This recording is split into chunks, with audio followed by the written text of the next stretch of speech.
श्रीकृष्ण गोविंद श्रीकृष्ण गोविंद हरे मुरारे हे नाथ नारायण वासुदेव. श्रीकृष्ण गोविंद श्रीकृष्ण गोविंद हरे मुरारे हे नाथ नारायण वासुदेव. अध्याय 5. वीरभद्रास दक्ष यज्ञाचा विध्वंस आणि वीरभद्रद्वारा दक्ष यज्ञाचा विध्वंस आणि दक्ष वध. ज्यावेळी भगवान शंकरांनी देवर्षी नारदांकडून सतीच्या देहत्यागाची वार्ता आणि यज्ञातून प्रकट झालेल्या ऋभू देवतांनी शिवपार्षदांना मारून पळविले या वार्ता ऐकल्या, त्यावेळी ते अतिशय क्रोधित झाले. त्यांनी आपल्या जटेतील एक केस उपटला आणि तो पृथ्वीवर जोरात आपटला. त्यातून एक भला मोठा उंच बलाढ्य पुरुष प्रकट झाला. त्याचे शरीर अतिविशाल असून त्या सहस्त्र भुजा होत्या. त्याने महादेवांना विचारले, भगवन काय आज्ञा आहे? त्या विशाल बलशाली पुरुषाचे नाव होते वीरभद्र. भगवान शिव म्हणाले, हे वीरभद्रा, तू माझाच अंश आहेस, म्हणून तू माझ्या सर्व पार्षदांचा सेनापती होऊन तुरंत जा आणि दक्षाचा तसेच त्याच्या यज्ञाचा विध्वंस करून ये. वीरभद्र शिवाची सेना घेऊन निघाला. यज्ञशाळेमध्ये पोचताच त्याने चोहीकडे हाहाकार माजविला. यज्ञ मंडपास आग लावली. यज्ञ करणाऱ्या ऋषींच्या दाढीमिशा उपटून काढल्या. दक्षाचे शरीर धडा वेगळे करून ते यज्ञकुंडात फेकले आणि क्षणभरात ते जळून भस्म झाले. जमलेले सर्व देव यक्ष किन्नर आपला जीव मुठीत धरून पळून गेले. यज्ञशाळा पूर्णपणे उद्ध्वस्त झाली. महादेवांचा कोप शांत करण्यासाठी समस्त देव ब्रह्मदेवांना घेऊन कैलासात गेले. ब्रह्मदेवांनी भगवान शंकरांची स्तुती केली. भगवान शंकर शांत झाल्यानंतर त्यांना घेऊन ब्रह्मदेव आणि समस्त देव यज्ञशाळेत गेले. भगवान शिवांनी नंदीस एका बोकडाचे शिर आणण्यास सांगितले. ते आणताच भगवान शंकरांनी ते दक्षाच्या धडास जोडले आणि दक्ष जिवंत झाले. त्यांना आपल्या कृत्याचा पश्चाताप झाला होता आणि त्यांनी भगवान शिवांची क्षमायाचना केली. दक्षाला त्यावेळी महादेवांच्या सामर्थ्याची कल्पना आली. यानंतर ब्रह्मदेवाच्या सांगण्याप्रमाणे दक्ष प्रजापतीने अर्धवट राहिलेला यज्ञ पुनरुपी प्रारंभ केला. यावेळी भगवान विष्णू गरुडावर आरूढ होऊन यज्ञशाळेत आले. सर्वांनी त्यांचे मोठ्या श्रद्धाभावाने स्वागत केले. सर्व देवांनी त्यांची स्तुती केली. श्री भगवान म्हणाले, जगताचे परम कारण मीच ब्रह्मा आणि शंकर आहे. मीच सर्वांचा आत्मा, ईश्वर आणि साक्षी आहे. आपल्या त्रिगुणात्मक मायेचा स्वीकार करून मी या विश्वाची रचना, पालन आणि संहार करतो. मीच आपल्या कर्मानुसार ब्रह्मा, विष्णू आणि महेश्वर स्वरूपतः एकच आहेत. आम्ही तिघे एकच आहोत आणि संपूर्ण जीवरूप आहोत, म्हणून आम्हात काहीही भेद नाही. अध्याय 5 ते 7 संपन्न झाला. अध्याय 8. बालक ध्रुव. महाराणी शतरूपा आणि मनु महाराज यांना 2 पुत्र प्रियव्रत आणि उत्तानपाद आणि 3 कन्या होत्या. उत्तानपाद आपल्या राज्याचा कारभार अत्यंत सुव्यवस्थितपणे चालवित असे. त्याला 2 राण्या होत्या, एक सुनीती आणि दुसरी सुरुची. सुनीतीच्या पुत्राचे नाव होते ध्रुव आणि सुरुचीच्या पुत्राचे नाव होते उत्तम. सुरुची ही राजाची आवडती राणी होती आणि सुनीती नावडती होती. वास्तविक पाहता आपण सर्व उत्तानपादच आहोत आणि सुनीती आणि सुरुची ह्या आपल्या 2 बुद्धी आहेत. सुनीती म्हणजे नीती नियमाप्रमाणे वागणारी सत्सद बुद्धी आणि सुरुची म्हणजे ते रुचिपूर्ण असते परंतु अंतिहानिकारक ठरते. सुरुची सामान्यपणे सर्वांना आवडते परंतु सुनीती सर्वांना प्रिय नसते. एकदा उत्तम आपल्या पित्याच्या मांडीवर बसला होता. ध्रुवाला सुद्धा सुलभ पित्याच्या मांडीवर बसण्याची इच्छा झाली. तो सिंहासनाजवळ गेला आणि राजाच्या मांडीवर बसण्याचा प्रयत्न करू लागला. त्यावेळी त्याची सावत्र आई सुरुची तेथे होती. तिने ध्रुवास हातात धरून ओढले आणि म्हणाली, ध्रुवा, तुला तिथे बसण्याचा अधिकार नाही. तू अरण्यात जाऊन देवाची तपश्चर्या करून हा देह त्यागून ज्यावेळी माझ्या पोटी जन्म घेशील त्यावेळी तुला महाराजांच्या मांडीवर बसता येईल. सुरुचीचे ते अपमानजनक कटू शब्द ऐकून ध्रुवास अत्यंत वाईट वाटले. तो रडतच आपल्या आईकडे गेला आणि झालेली घटना त्याने आईला सांगितली. तिला आपल्या असहायतेचे दुःख वाटले.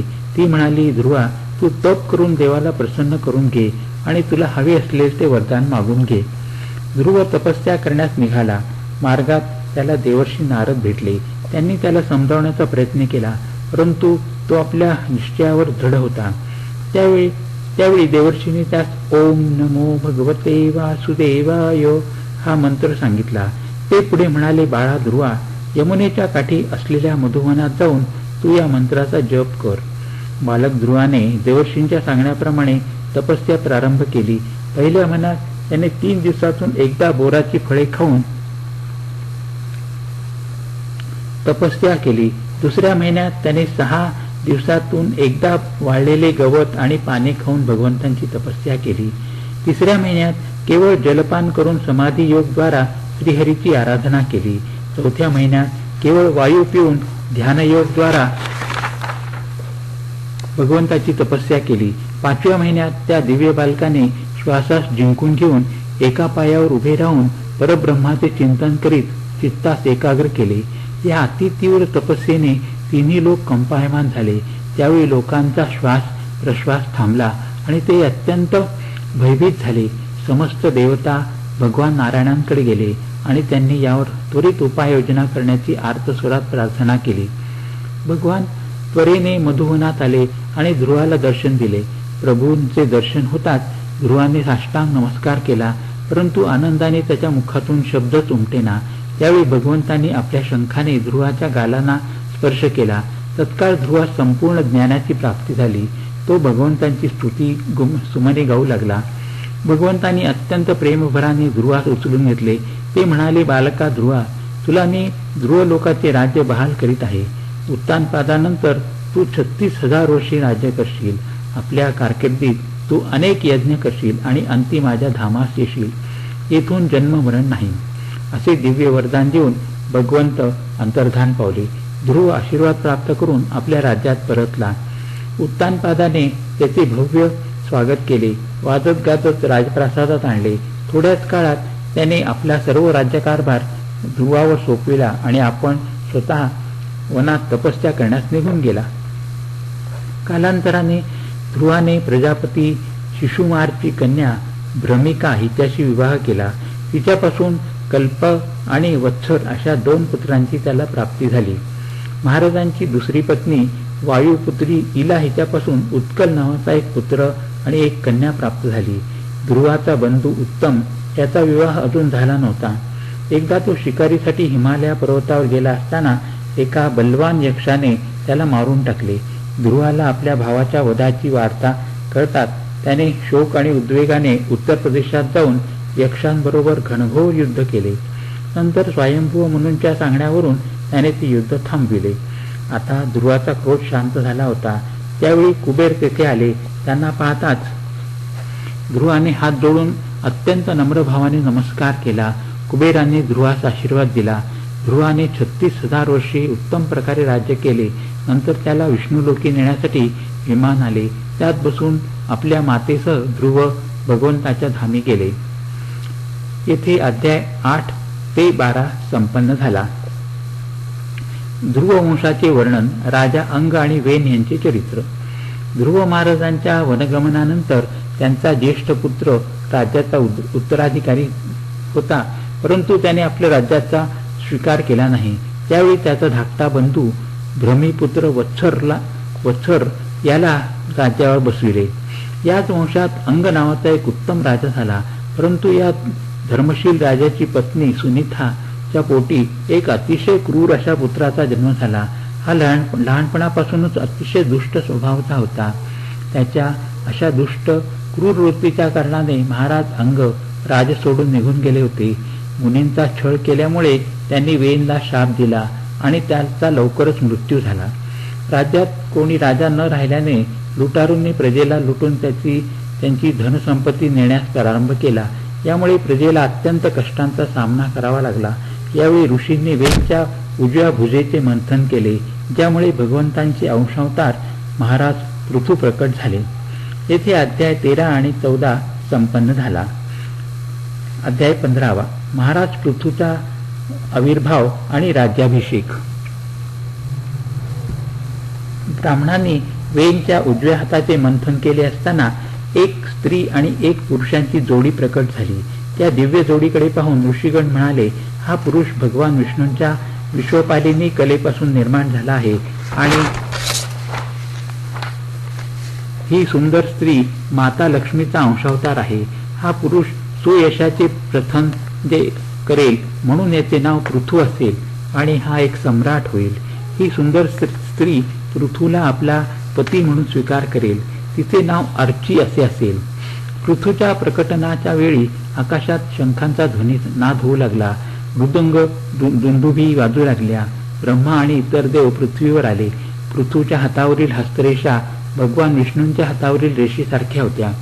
वेदसंपन्न ब्राह्मणांच्या द्वारे पृथू महाराजांचा राज्याभिषेक झाला. त्यावेळी नदी, समुद्र, पर्वत, गायी, पक्षी, मृग, स्वर्ग, पृथ्वी आदींनी राजासाठी उत्तमोत्तम भेटी आणल्या होत्या. कुबेराने पृथूस एक सुंदर सिंहासन भेट दिले. इंद्राने एक मनोहर मुकुट, भगवान विष्णूंनी सुदर्शन चक्र दिले. अशा सुंदर सुंदर भेटी सर्वांनी दिल्या. बंदीजनांनी पृथू महाराजांची खूप स्तुती केली. त्यावेळी त्यांनी बंदीजनांना अनेक भेटी दिल्या. पृथूने ब्राह्मण, क्षत्रिय, वैश्य आणि शूद्र या चारी वर्णांच्या लोकांचा सत्कार केला. त्या काळी पृथ्वी अन्नहीन झाली होती. भुकेमुळे प्रजाजन अगदी दुर्बल झाले होते. त्यांनी पृथूकडे येऊन आपले रक्षण करण्याची आणि अन्नधान्याची व्यवस्था करण्याची प्रार्थना केली. महाराज पृथूंना कळले की पृथ्वीने अन्न आणि वनस्पती आपणामध्ये लपवून ठेवले आहेत. या गोष्टीचा पृथूस अत्यंत क्रोध आला आणि ते धनुष्यबाण घेऊन पृथ्वीस मारण्यास निघाले. पृथ्वी गायीचे रूप घेऊन धावत होती आणि पृथू तिचा पाठलाग करीत होते. शेवटी पृथ्वी थकून थांबली. ती म्हणाली, महाराज पृथू, तुम्ही माझ्यासाठी योग्य वासरू, दूध काढण्याचे पात्र आणि दूध काढणाऱ्याची व्यवस्था करा. मी त्या वासराच्या प्रेमाने आपणास हव्या असलेल्या वस्तू दुधाच्या स्वरूपात देईन. पृथ्वी पुढे म्हणाली, मला आपण समतल करावयास हवे, ज्याच्या योगाने पावसाचे पाणी जमिनीत मुरून आर्द्रता कायम राहील आणि बीजांकुरण होईल. पृथ्वीच्या सांगण्याप्रमाणे ऋषी, मुनी, ब्राह्मण आणि सामान्य जनांनी जे जे हवे ते ते दुधाच्या रूपात मिळविले. थोड्याच दिवसात पृथ्वी अन्नधान्य, फळफुलांनी भरलेल्या वृक्षवेलींनी सुजलाम सुफलाम झाली. येथे अध्याय 15 ते 18 संपन्न झाले. अध्याय 19. महाराज पृथूचे 100 अश्वमेघ यज्ञ. पृथ्वीवर महाराज पृथू प्रसन्न झाले आणि त्यांना पृथ्वीशी आपल्या पुत्रीप्रमाणे स्नेह झाला. त्यांनी समस्त पृथ्वी आपल्या धनुष्यबाणांनी समतल केली. त्यांनी अनेक नवीन नवे गावे वसविली. राज्यात चोहीकडे सुखसमृद्धीची लयलूट झाली. पृथूने ब्रह्मवर्त क्षेत्रात ज्या ज्या ठिकाणी सरस्वती नदी पूर्वाभिमुख वाहते तेथे 100 अश्वमेघ यज्ञ करण्याचा संकल्प केला. पृथूच्या यज्ञात सर्वांचे अंतरात्मा, सर्वलोक पूज्य जगदीश्वर भगवान हरी यांनी यज्ञेश्वर रूपात प्रत्यक्ष दर्शन दिले होते. त्यांच्याबरोबर ब्रह्मा, रुद्र आपापल्या अनुनयासहित आले होते. त्यावेळी गंधर्व, मुनी, अप्सरा, सिद्ध, विद्याधर आदी प्रभूंच्या कीर्तीचे गायन करीत होते. भगवंतांच्या बरोबर प्रमुख पार्षद आणि कपिल, नारद, दत्तात्रेय, सनकादिक योगेश्वर आले होते. महाराज पृथूंनी संकल्प केलेल्या 100 यज्ञापैकी 99 यज्ञ सफल झाले होते. परंतु 100वा यज्ञ करतेवेळी इंद्राने अनेक विघ्ने आणली. साधू संन्यासाचा भगवा वेश घेऊन त्याने यज्ञ अश्व पळवून नेला होता. तो आकाशमार्गाने जात असताना अत्री ऋषींनी त्यास पाहिले. पृथूचा पुत्र त्याच्या मागे धावला, परंतु संन्यासाची भगवी वस्त्रे पाहून त्याला साक्षात धर्म असल्यासारखे वाटले. त्यामुळे त्याच्यावर बाण त्याने सोडला नाही. कुमार जवळ येत असल्याचे पाहताच इंद्र अंतर्धान पावला आणि घोडा सोडून दिला. पृथू पुत्राने तो यज्ञशाळेत आणून बांधून ठेवला. यानंतर इंद्राने आपल्या शक्तीने घोर अंधकार सर्वत्र फैलविला आणि त्या अंधकारात पुन्हा एकदा यज्ञ अश्व घेऊन तो पळाला. यावेळी त्याने विजिताश्वाने तो सोडवून परत आणला. असे 2 वेळा झाल्यामुळे पृथू अत्यंत क्रोधित झाला आणि त्याने इंद्राचा वध करण्यासाठी धनुष्य उचलले. परंतु त्यावेळी यज्ञ करणाऱ्या ब्राह्मणांनी समजावून सांगितले की शास्त्रविहित यज्ञपशूशिवाय अन्य कोणाचाही वध करणे योग्य नाही. आपला शत्रू इंद्र आपल्या सुयशामुळे ईर्षेने निस्तेज होत आहे. आम्ही अमोघ मंत्राद्वारे त्याला येथे बोलावून घेतो आणि अग्नीत हवन करतो. याप्रमाणे याजकांनी इंद्राचे आवाहन केले. त्याच वेळी ब्रह्मदेव तेथे आले आणि त्यांनी पृथूला समजावून इंद्राचे रक्षण केले. 99 यज्ञ पूर्ण झाल्याने प्रत्यक्ष भगवान विष्णू प्रकट झाले आणि पृथूस म्हणाले, हे पृथू, तू इंद्रास क्षमा कर. त्यांनी पृथूस आत्मबोध सुद्धा केला. यानंतर महाराज पृथूंनी राज्यभार पुत्रावर सोपवून स्वतः तपस्या करण्यासाठी ते अरण्यात निघून गेले. ज्यावेळी त्यांचा अंतकाळ समीप आला त्यावेळी त्यांनी योग मार्गाने आपला देह त्याग केला. येथे अध्याय 19 ते 24 संपन्न झाले. हरिओम तत्सत. हरिओम तत्सत. हरिओम.